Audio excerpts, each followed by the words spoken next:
Yeah, it's a good question. Yeah, very, very good question. Yeah, this is a very good question. Oh my gosh, that's such a good question. Oh, that's a great question. Ooh, that's a great question. Yeah, that's a great question, Zanger. It's a great question. It's a great question. Yeah, it's a great question. A really good question. Gosh, this question to me, I love hate this question. That's a loaded question. but okay. Hello, everybody. You don't get any fancy music because I am not back home in Portland, the Oregon one. We have New Englanders on today, so I do have to caveat that. The Mainers do not like us. I'm just going to be honest. The Mainers do not like us. We talk too fast for them. I'm kidding. That was a pretty good joke. I'm Doug Zanger, founder, editor-in-chief of Indie Agency News. Thank you so much for joining us. A reminder, our brief is very simple: to build a global home for independent agencies. Our mission is to serve independent agencies and the brilliant people behind them. And our goal is more visibility for indies and more choice for marketers and CMOs. I am in London today, meeting with we had a little happy hour last night here in London. So we have a few members over here and maybe a few more after last night. So really great to get together. And I was remarking to somebody earlier today, this time last year, we had 10 members here this time last year. We are now up to 163. So I want to thank all of you as members. This community means everything to me. And I will always be going to the mat for our members and for this industry. As I tell people, I'm 55 years old. I pushed all of my chips into the middle of the table.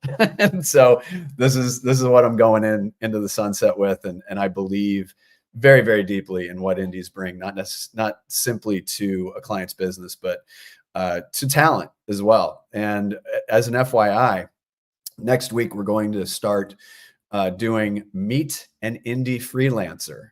So we do have a freelancer tier that is $180 a year. And part of that is that you do get a short interview that you can use, and we'll put up your portfolio. And you can use that interview however you want. So that is yours to keep and to spread out to the world so that our members and the rest of the world can get to know you as a freelancer.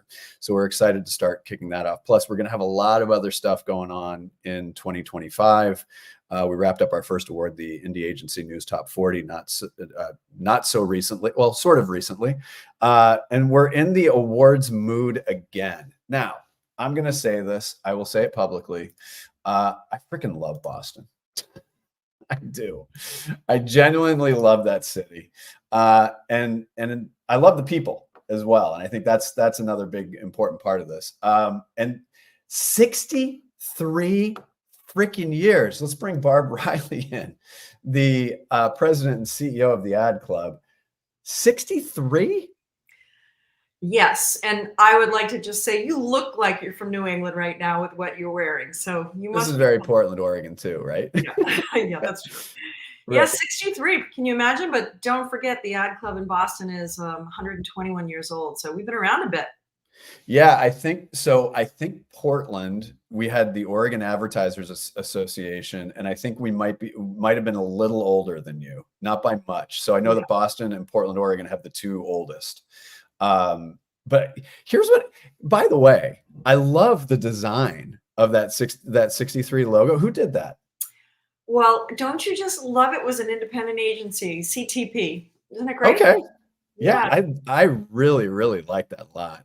We rely on our members for a lot of help just because we're a very lean, mean nonprofit. And they did the work for us. It was great of them to do. They did some nice stuff for us. No, it's just really, really sharp. And you can see that GYK is going to be, we're going to be talking to them here shortly. And actually, I'm going to bring them both in. So Cristin, and then one of our members from Colossus, Greg. Good to see you again, buddy. Hey, Doug. How you doing? Good. Thanks again for all of your support of what we're doing. And it was great to see you at Ad Age Small Agency. Of course. That was a great time. That was fun. I tell people kudos to the entire team at Ad Age. They do such a great job with small agency. Obviously, we want you to support us, but we also want you to support people like Ad Age. We want you to support Little Black Book, support Ad Week, make sure that you're supporting the entire indie ecosystem. And they couldn't have picked a better spot for it. The venue was perfect. It was fantastic. Now I want to go back to the history of this award. So Barb, just give us a little bit of the history, because, there's the word hatch in there. Right. Well, again, we're kind of old. We've been around a long time, and one of the bigger ones too. But creative excellence is really important for the ad community, and I think that they were around a while before they realized it was more than just a social club, but it was really important to celebrate the great work that was being done to help brands and businesses grow. And they were looking for a way to do that, so they created an award show. And at the time, they were thinking, who should they name it after? And Francis Hatch was the one that they selected, and he was, if you can remember, BBDO. They had a New England branch, and Francis Hatch was a leader at BBDO and really did some work to put New England ad scene on the map. So it was named the Hatch Awards, and it's been around ever since. He was a poet, a playwright, a creative for advertising. He wrote songs. He was a storyteller, and that's what we're really doing, is celebrating that kind of creativity. Oh, that's such a great story. And that's something that pulls through for a very long time. And I think it's important, especially for either people that are just starting their careers or newer to the market. It's important to understand that history. I mean, similarly with Portland, with Dan Wyden and David Kennedy, obviously, understanding that history is really important. Let's talk a little bit about New England creativity a little bit. And this is a jump ball for all of you. Does New England creativity, and just bear with me here, does New England creativity feel different? And I'm going to get to another question to follow this up, because I would say, not that there's a house style within regions, but I'm curious to understand how creativity might feel different in New England than other places. Who wants that? Greg, should I throw you under the bus? Okay, Greg. That's fine. You can throw me under the bus. Go ahead. I think the answer is yes. I think as a native New Englander, born and raised in Massachusetts my whole life, I think there's a little edge to Boston. I think I think sarcasm is our love language, and I think you can kind of see that come through in the work that we do. I think there's definitely an edgy style to it. I think even when you look at the world of stand-up comedy, you look at comics from Boston, they have a different vibe to them as well. So I think there's something about the creativity that comes out of Boston. My creative partner and Colossus co-founder Travis, he and I always have a joke that, like, you can sum up Boston with, "You think you're better than me?" And I think that attitude, I know, Doug, you're from Philly, and I think that attitude kind of resonates in a place like Philly as well. You know what I mean? Like, and I think it comes through. I think it comes through in the work. And that's not to say that everything that comes out of Boston is like edgy and aggro. But No, I know what you mean, though. Yeah. But I think what you feel is that kind of vibe, and I don't know, Cristin Barth, what do you guys think? Yeah, I mean, for me, it's really been about community, and that's such a lame place to start. But I think we have such a unique size, and our city, everybody's really connected, whether we like it or not. It does create this kind of interesting dynamic of like both competition and community at the same time. We kind of are, fighting against each other while lifting each other up at the same time. And I just think that that's something that, some of the bigger cities really just can't do. And I think folks that, have maybe come up in the city that have moved on to, New York or LA or whatever, they sort of crave that and want to get back. So that's what I really love about working in the city. Yeah.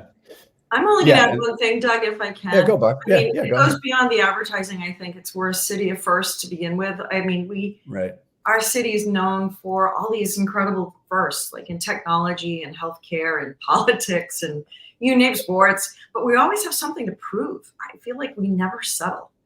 And there's something about that sports teams, we're always trying to prove ourselves, whether we're underdogs or leaders. I don't think we give up. We just keep going at it. Right.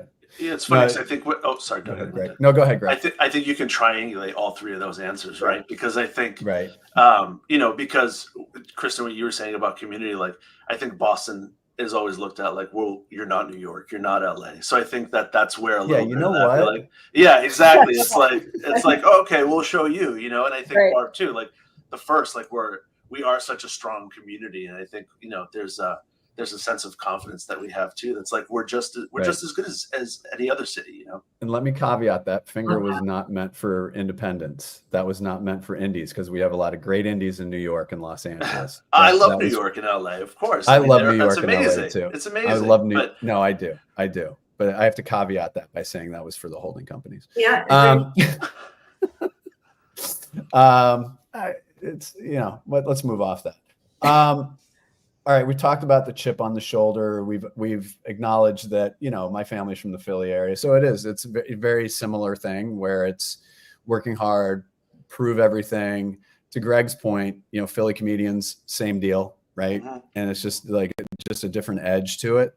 And I think there's such a real realness to that. And yeah, and I love the fact that Philly and Boston are in between, that New York is sandwiched in between, because I do think that, you know, there is that you're better than us kind of vibe, but at the same time, I think we all feed off of each other, which is actually really cool. And then you could also argue that it kind of dips down into Richmond a little bit. And so it seems like the aperture is getting wide, and the creative's always been really, really strong, but it feels like every market, New York included, by the way, it feels, and especially with independents, it feels like we're starting to hit new gears.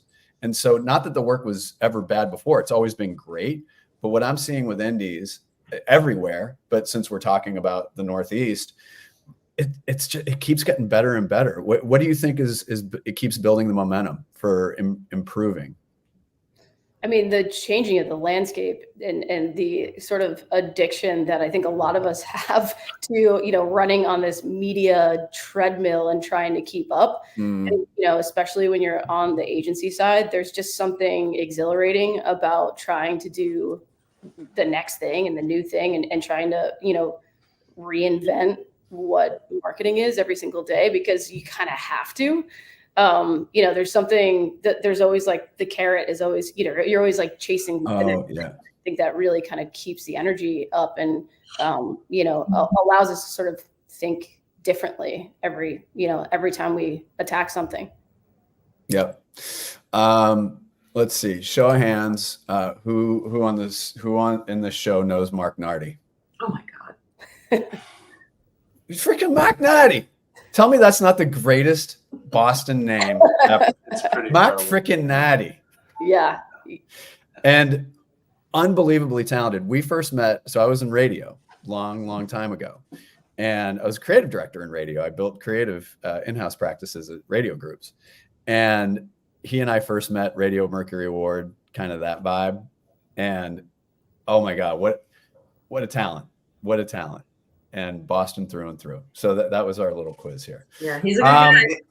He's a great guy. Doug, can I just add one thing to Kristin's answer too on Sure. why the creative is good? I agree with everything you said, Cristin. I also think there's so many talented people in Boston. You know, I mean, we were talking about creativity. I mean, the level of talent in this city is bursting, and there's so many great creative minds here. And I think, you know, everyone is just chomping at the bit to just kind of bring things, you know, there's such new, you know, new ways of thinking coming out of agencies all the time, and leveraging the new technologies and leveraging everything that I think, you know, communities like, I know you mentioned Philly and Richmond, all these communities, like, I think, you know, people aren't necessarily escaping to the big cities anymore. I think, you know, there's just so many talented people that I think it's awesome. It's just awesome. And I'll tell you what though. So one thing that I will say, and I teach as well, and I tell students, if you want to do New York, do it. Like, do it now. Like, give it a go now. If you want to do LA, do it now. If you want to do San Francisco, do it now. And in fact, like a friend, like family friend, somehow ended up in the business, and she's now senior person at an agency in San Francisco. It was the same thing. Just go and try it. And so, but you're right. It's there will come a point where after a few years, you might say, okay, I'm committed to New York, or it's time to go somewhere else. And I know in Oregon, we start seeing people come back after a little while. So it sounds like people boomerang back to Boston, which is great. Let's get into some work here. Let me get this going. We're going to start with, let's see here. Okay. Where am I going to go with this? Where am I? Oh, I'm going to go here. I'm going to go with this. Where is it? Okay. Oh, so this, I'm looking right now. So packaging and point of purchase campaign winner. So Greg, you're on the clock here. Walk us through some of this. This is beautiful, by the way. And oh my gosh, we're going to get to the Boston Symphony stuff here in a second, but this is great. Thank you. Yeah. So we did all the brand identity and design for Good, which is a supplement company. We kind of went with obviously lots of bright colors, big, bold, bright colors. I think what was interesting is there was, we have some like dipped fruit in there, fruit that's like dipped in paint. So kind of taking the ingredients that you can find in the flavor profiles that you can find in some of these supplements and kind of doing a whole like paint motif to kind of bring all those colors to life and stuff. So, I mean, great client, great project, ton of fun. Our team, you're building you're building a system here. The whole system, that's the thing. Right? Yeah, right. Yeah, a really nice cohesive system all the way through. And for us and for Colossus, design is such a huge part of our identity and who we are. Yeah. So I think this was a great project to really kind of flex our muscles a little bit and kind of showcase that. Yeah, and I love this style. So that's that style of photography where is there a name for that style where it's you're getting the shadow from the spatula, but you're getting like the color pops. How is the aperture set on that? I don't know if I've ever known if there's like a technical term for it. Well, you're asking the guy who came up as a copywriter, so I'd okay, cool. Be the one all right, awesome. To so we're that. you and me as well. So let's just call it. We'll call it right. I'd say that style is cool. Yeah, that style is cool. Yeah. It's really Greg. It's really like a lighting thing too, right? I mean, yes. It's like hard, high key, hard lighting and stuff. Yeah, there we go. Okay, right we did it. Yeah, we did it. This is all excellent. Now, and the thing is too, is that category in particular is wildly competitive. So you have a brand like Ollie that's already out there with bright colors. I'm curious about some of the conversations with the client as it related to the brief and how you were thinking through some of the competitive set. Yeah, I mean, obviously you want to stand out, right? I think there's all these really nice. It's got bold colors, but there's a simplicity to it. So we wanted to add a little bit of dynamism to it, right? Like I think that's where some of the colors came in and that sort of painting style and that painting technique. Like it really just adds a vibrancy and a different kind of flavor to it. I think, for us, we just wanted to make it feel a little bit more distinct. I think if you look across on a shelf, obviously a lot of it comes. We do a lot of research before we get into these projects, and I think we did a lot of walks through Target and CVS and Walmart, and and even across the digital landscape too, because a lot of this is direct to consumer as well. And you really kind of find a lot of blandness in the category. Trying to find our own footing within that space was really important to us. And making it eye-catching, and even the name Good, with 3 O's, and that sort of little accent on the middle O we thought was a nice touch as well, and we worked with them to create that name and to create that identity and all that. So it gives it motion. It gives it a little bit of action. Yeah. I love that. Oh my gosh, so great. Okay, now I'm gonna play a little video. Cristin, I think you're gonna be up next.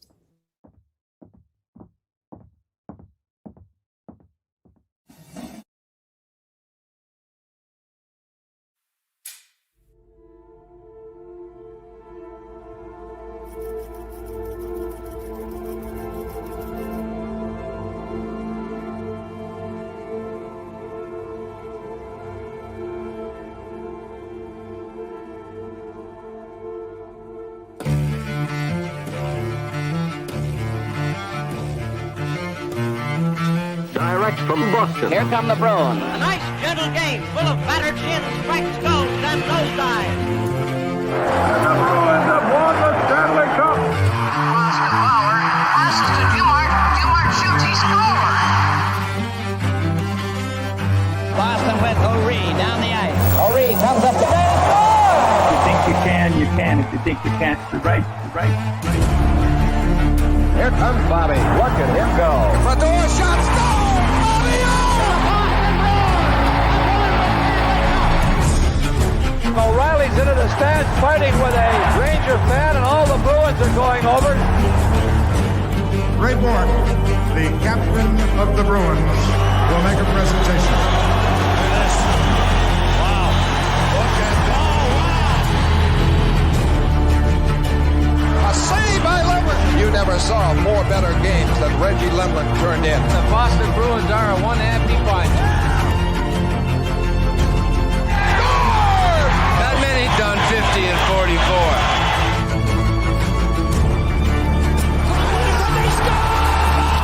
And the Bruins win in extra innings here at Fenway Park. Everyone looking for a reason to believe that you can win. Freeze Bergeron cut up by Marchand. Oh, Thomas reaching behind. Get the duck boats ready. The Bruins are 2011 Stanley Cup champions. What's so proud?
That is a difficult thing to 100 years. Yes. Yeah. I'm ready to run into a brick wall all over again right now after watching that.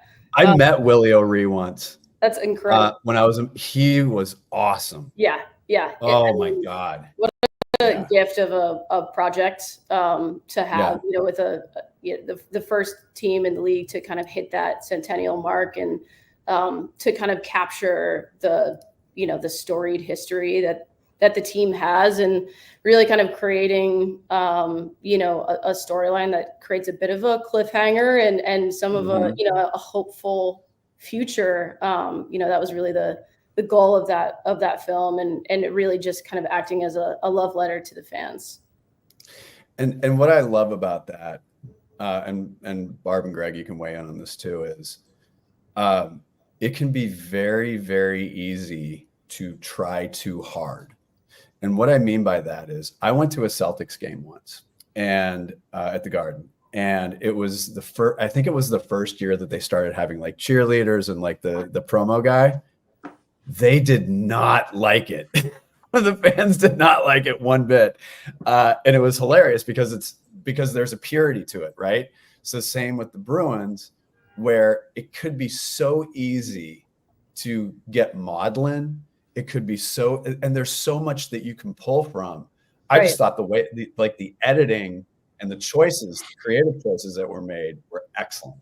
That's really what it comes down to. I mean, the things that we were focused on were really kind of just accentuating what already exists. I mean, obviously, it's a rip of everything that has come until, today. But I mean, using things like music and creating that composition to just really accentuate the feeling that, that kind of edit can bring you.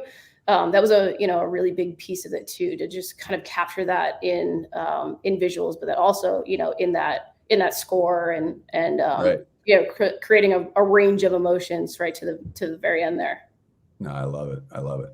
We're all a special tie to the Bruins, each one of us for different reasons, but it's one of the many reasons we are so damn proud of being Bostonians. Yeah, no, I get it. I get it. All right, let me play this.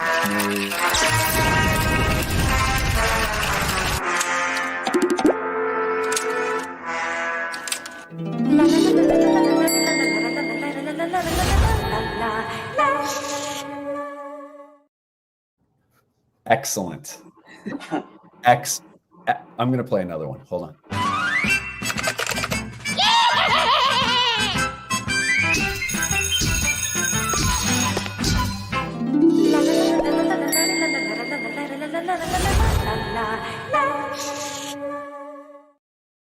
Talk about taking a commodity and breathing life into it. Greg, what was the brief on this? Well, make us stand out in a category that nobody really cares about. Right. Lettuce. Lettuce isn't something people are. I don't know.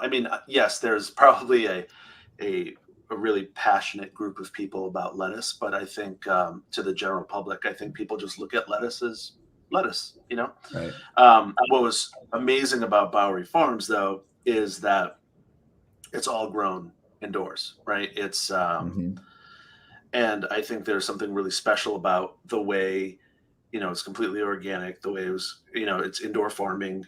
It's this whole new kind of breakthrough way of growing this amazing. It actually tastes amazing too. Oh yeah. So for us, we wanted the creative to break through in the same way that the product actually breaks through in the category, right? It's not just your standard head of lettuce wrapped in saran wrap on the shelf. Right.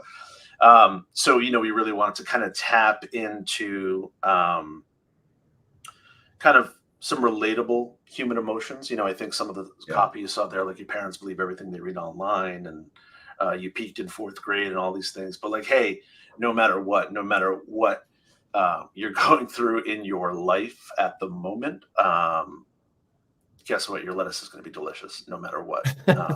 So, it's just such a basic, construct, right? But, animated in a really kind of odd, quirky way. And even the music itself is just a little off, like right. just enough where, it kind of itches your brain a little bit, that kind of just grabs you and breaks through just a little bit and memorable. Right. We did a whole like subway takeover. Oh, fun. And train station takeover in New York and stuff. And it always comes back to New York, cool. But right. So Barb's got sun in her eyes. You gotta get what's happening? It's fall in Boston. What's going on? Angelic. Really out of the way. Sorry. Oh my God. So funny. All right. I gotta keep it moving. Let's take a peek at this one.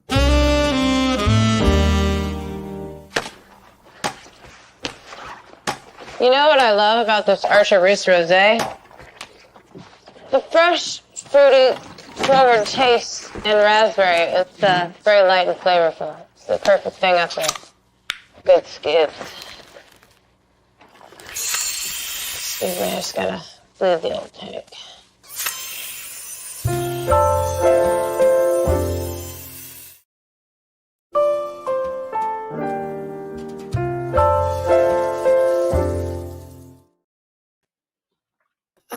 Elizabeth Banks. Yeah. Remains undefeated, by the way. Let's just all agree. She's awesome. She's really great. I think so. That's for Archeroos wines. For us, like, for Colossus, like we try to make brands be distinct, right? Particularly in their category. And Archeroos is a canned wine company, right? And you're not supposed to put wine in cans. If you talk to the wine purists, it's a very the wine category can feel a little elitist and elevated. So this brand was built on the premise that wine should be fun and approachable and shouldn't take itself too seriously, and you can still enjoy really great wine. So that comes through in all of these ads. Like even when I watch, he played the scuba. We call it Scoobs, the Scoobs commercial. So laugh and like, this is so dumb, but we really love it. It's so funny. But, you know, kind of just trying to break through and like, you know, behaving in a way that a wine brand really shouldn't. Right. And Elizabeth Banks is sort of the perfect conduit for that because, you know, her vibe matches the vibe of the wine so well. And she's such a good sport about, you know, we're like, hey, Liz, we need you to put on a scuba suit in the middle of the summer in Los Angeles and walk across this kitchen. And she's like, all right, sure. You got it. But, and then even with the snakes, you know, they wanted us to launch a rewards program. So it was pretty basic rewards program. You know, you get X number of dollars back. So he said, well, no one's really going to pay attention to it, but people will pay attention if you give away poisonous snakes. And they were like, yeah, love it. Let's do it. So we did this whole promotion where if somebody bought 100,000 cases of wine, which I think translated to like $5 million, we would give you a poisonous snake of our choosing. And we did this whole promotion for a week where a lot of people were like, this is fake, right? Like this is hopefully fake. And then we did a whole apology thing. We were like, no, we're sorry, you know, and then launched the regular rewards program, which was like $5 off or something. But again, just like really fun and unexpected ways to try to keep this category fresh and do something fun. So a latter day, hey Pepsi, where's my jet?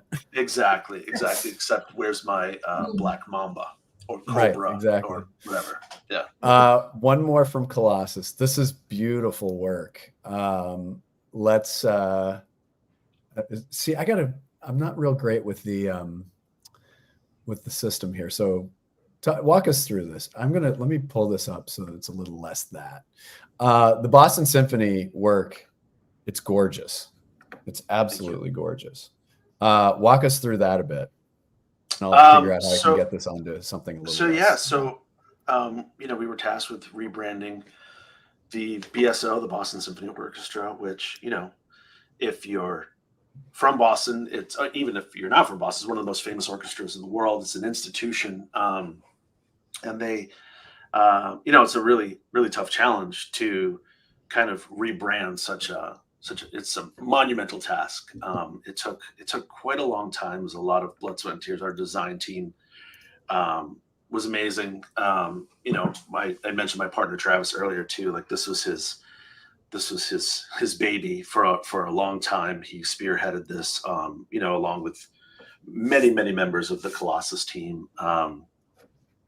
And it was just, you know, really trying to find a system that modernized symphony, you know, while not losing the essence of what they were. So it was a very fruitful and long exploration in terms of finding that right balance of modernity and, you know, with an homage and a nod to the past and kind of merging those two worlds together. Because, you know, it'd been a while, and, you know, creating a system that all works together, you know, that involves, you know, the Boston Pops and Tanglewood and, you know, all of these elements that you might not even think are part, in Symphony Hall, of course, that you might not even think are part of the BSO, kind of bringing all the worlds together. So, well, and the thing is that, I mean, Tanglewood they're all iconic places. Yes. And I love the unification of this. I mean, it's so good. Yeah. And you know, that's hard to do because people have they have such a profound attachment to it. Yeah. Yeah, it's true.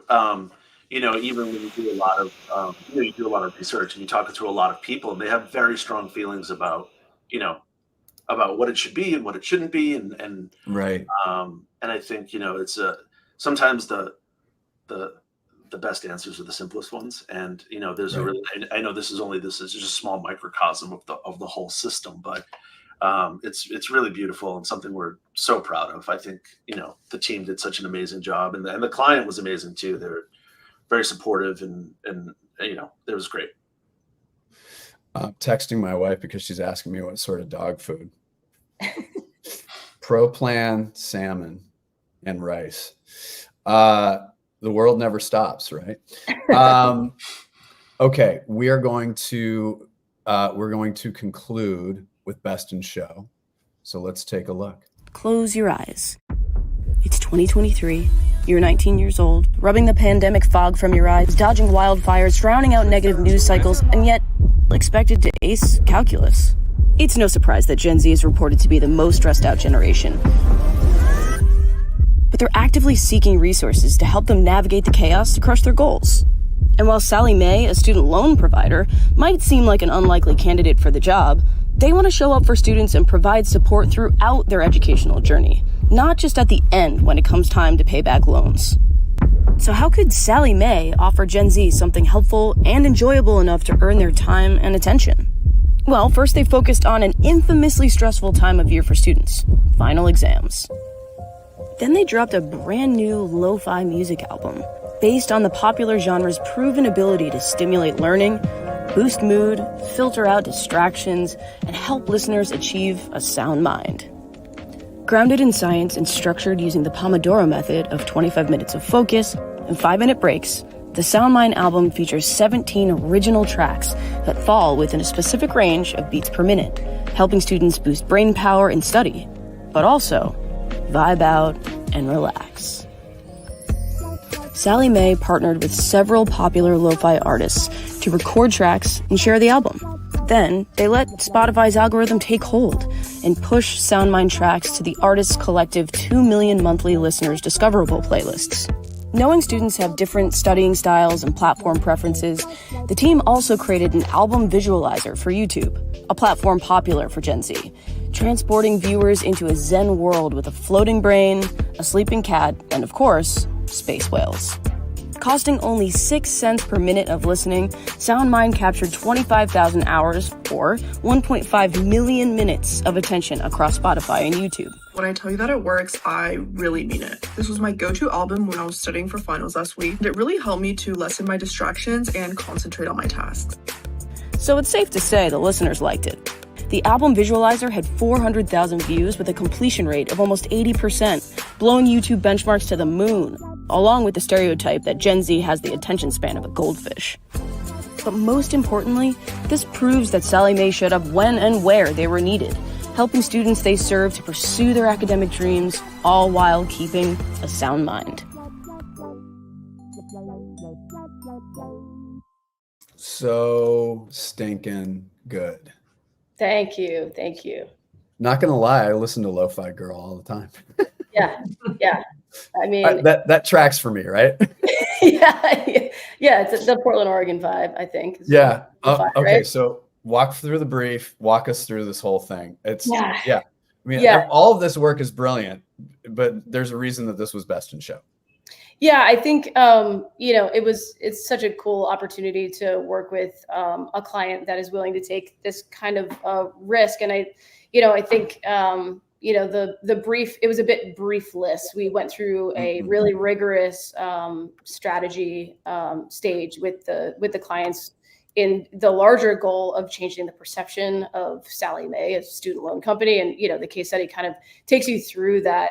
It's an Everest of a project from a marketing perspective, but that's when you can really flourish if you are willing to kind of go there with some of the executions. And, we had the opportunity to really be proactive in our thinking with these clients. And once we really settled into the fact that we were focusing solely on Gen Z, these high school seniors or, freshmen in college that just are in a peak stressful time in their lives. How can we show up and become way more than just a student loan company?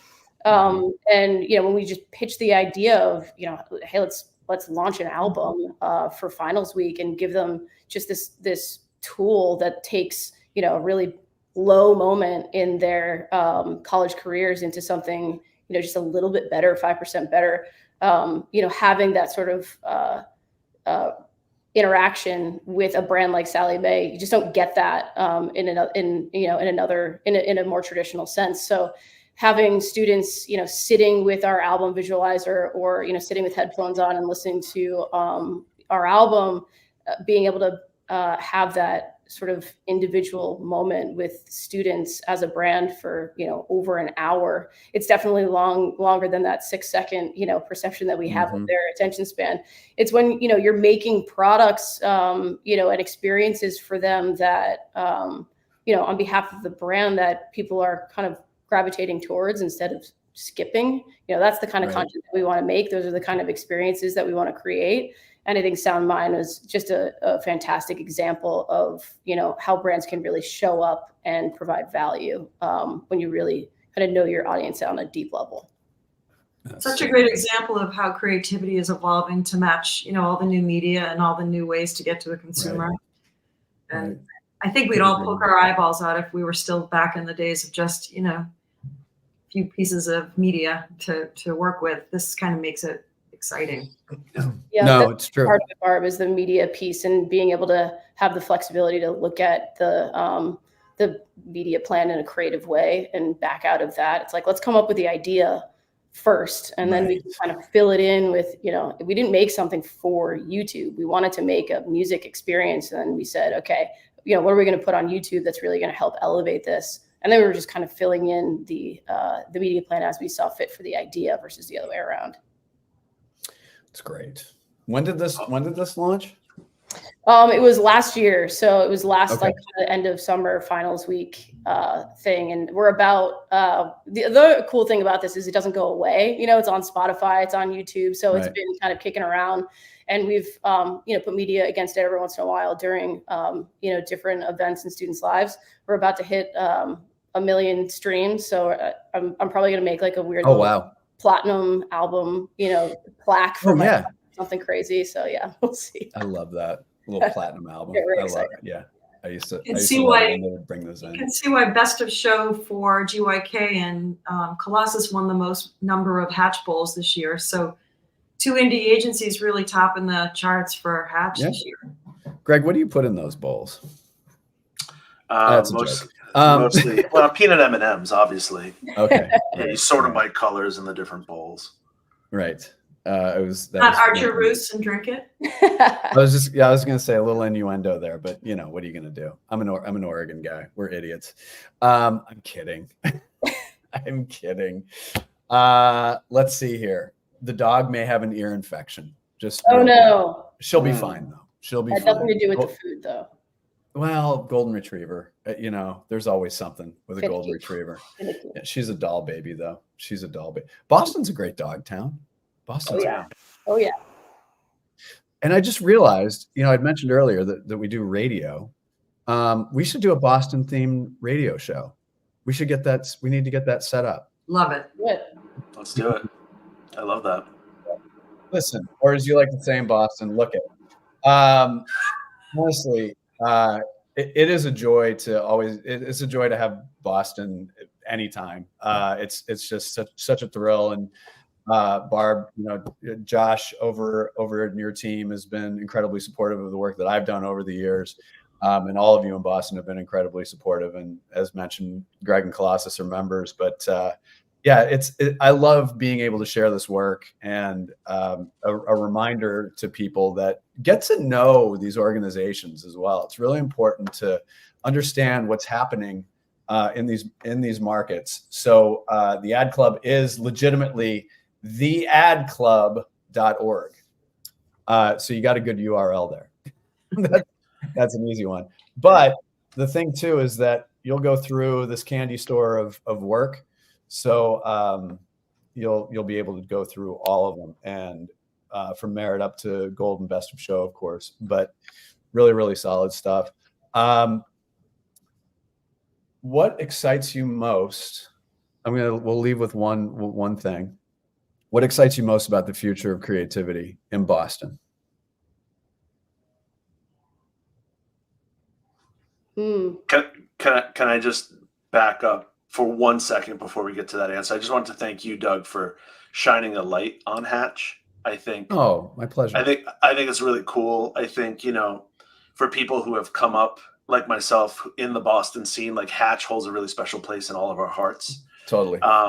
And shout out to the Ad Club. Of course, they did an amazing job. Barb, you guys are incredible as always. But I think, even when you're coming up, when speaking from the creative perspective, like when you're a young creative, when you win your first Hatch Bowl, it's like the biggest deal in the world. I remember my first Hatch Bowl was for some billboard for Staples, the I love it. And you win that bull, and you're like, I did it. I made it in this business. And and it's just there's I think when you talk to the people who've come up in the Boston scene, it's always gonna Hatch is Hatch. It's like, you're going to Hatch. Of course I'm going to Hatch. Like, it's Hatch. Right. So I just think it's really cool that you kind of, used your platform to kind of shine a light on it and kind of elevate it. So thank you for having us. No, happy really to. Awesome. Always happy to. And I appreciate the kind words. All right, good. You stalled for time. Cristin, you're on the clock. Yeah, there you go. I think I'll end with what I kind of started with, and it really goes back to why Hatch is so important for us too, because it's an award ceremony, but it's also a way for us all to get together and talk to one another and celebrate each other. So, I'm just excited to continue to, stay on this crazy media treadmill and compete and continue to reinvent what marketing is every single day, and do it in competition and collaboration with my peers in this city. Yeah. No, when I was at Adweek and at the Drum, when both of your agencies' names would come up, it'd be like, oh yeah, they're good. Nice. Yes. We're doing it. Did you take the antler off of the name? We just kind of simplified GYK, it's what we call it. Okay. So, the simplification of that was. No, I got, I just wanted to make sure. Yeah. We've been around for a while. GYK Antler in the past 3 years have really been a big evolution for us, going from, little known to, now being, in venues like this. So, it was kind of a nice little, evolution for us. Great. Barb, you get the last word as the boss. Yeah, I think this is a little bit more about the creative community than just the creative, but it will yield creativity. I was really excited, and I think this is happening across the country. But as we're coming out of that, COVID remote, everybody was isolated stage, Hatch really felt exciting to me this year for the celebration of great work. That always is exciting, but the fact that the community was coming together, and it was one of the first times at Hatch. I mean, I'm a longtime Hatch attender. It was one of the first times I really saw young kids and veterans of the business commingling, and the excitement of being together in this way was so powerful to me. That's cool. I think what excites me is the young kids got really inspired, because think about it, they've been stunted. They haven't had that exposure for a few years. And I could see the light going off about what great work is and the community being together. And for me, if that's what we just did, was a match under some young people, I feel like it's like no holds barred. We just kickstarted a whole new generation of great creative. I love that. I love hearing that. It was the same in Portland too. We relaunched our award out in the Northwest, and it was the same thing, where it's just like, all right, this is good. This is all really, really good. Yeah. It's all good. I mean, when you watch people like Greg and Cristin winning awards, and you see what they're doing, you want to be that. That's what you were talking about, Greg, earlier. No, it's great. It's great. I'm going to put you all backstage, but thank you so much, all three of you. Doug. Really appreciate it. Doug. Yes. All right. I'm going to put you backstage. Don't go away. It's not a Zoom call.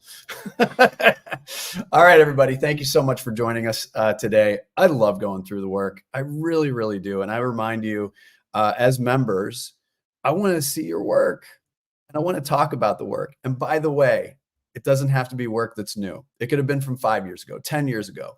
What we like to do is break it down, go through the brief, go through the strategy, go through the creative process, because ultimately we want to learn. We all want to learn from each other, and especially as members. Again, thank you to the 163 agencies and companies that are members of Indie Agency News. For you to learn more about the benefits of membership, please go to indieagency.news. On behalf of everybody at Indie Agency News, I'm Doug Zanger, live from London. We'll see you next time.